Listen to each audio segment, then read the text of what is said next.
It's always about the system. Notes from the edge of the narrative matrix. The main reason more people don't just go all in with opposing the US empire and rejecting all its propaganda about enemy states is because they can't handle working through the cognitive dissonance which comes with recognizing that everything you've been taught is a lie. Most people recognize to some extent that the US and its allies do bad things. But those who take it all the way into a clear understanding that this power structure is responsible for most of the world's ills are a small minority in the West. Even the relatively awake ones will try to cling on to this or that imperial propaganda narrative about nations like China, North Korea, Iran, and/or Russia. Most try to keep a foot in the door of their imperial indoctrination so they don't have to experience the psychological discomfort of letting it close completely. But that's where the truth is. Coming to a lucid understanding of the world necessarily means abandoning all untruths for truth on every level. If you can work up the courage to really do this, the entire mainstream Western worldview gets flushed right down the toilet. Israel is a bad country full of bad people. They are not bad because of their religion. They are bad because they live in a genocidal apartheid state whose existence depends on indoctrinating its people into seeing genocide and apartheid as good. It's the system. It's always the system. Western countries are full of shitty people with shitty beliefs who do shitty things to each other all the time. This isn't because Westerners are inherently shitty, nor because humans are inherently shitty. It's because here in the Western Empire, we live under capitalism, which encourages selfish behavior and cutthroat competition against each other. And because we are indoctrinated into accepting the tyrannical white supremacist propaganda of Western imperialism. Nobody is inherently bad. We are all the products of our conditioning.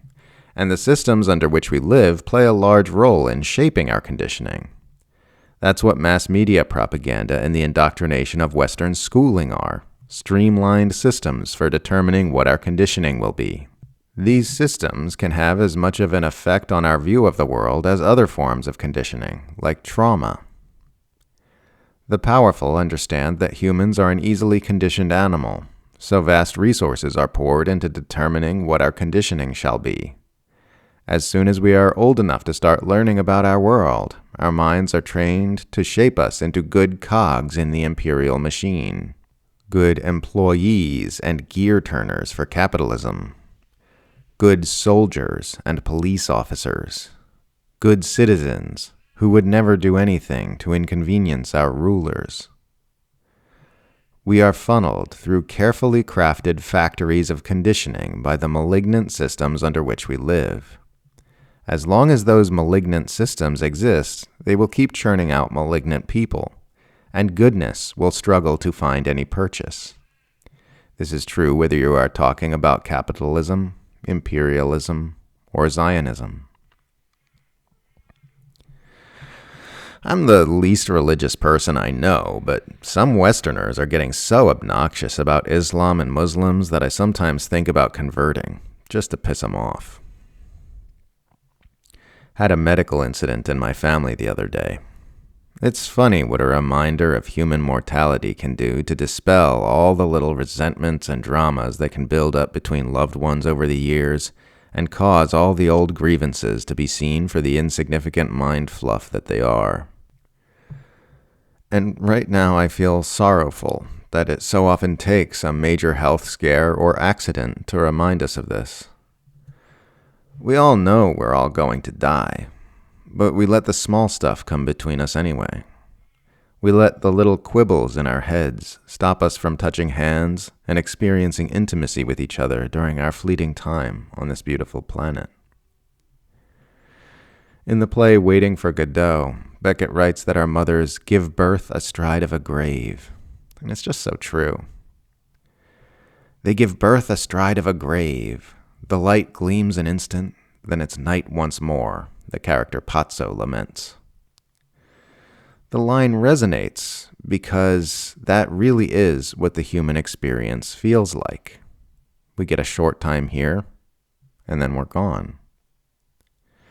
How bizarre is it then that we still find time to hate each other? That we still have time for grudges and resentment? That our mothers give birth astride of a grave, and we punch and kick each other on the way down? Bukowski said, "We're all going to die, all of us. What a circus. That alone should make us love each other, but it doesn't. We are terrorized and flattened by trivialities. We are eaten up by nothing." It's about the weirdest thing you could possibly imagine.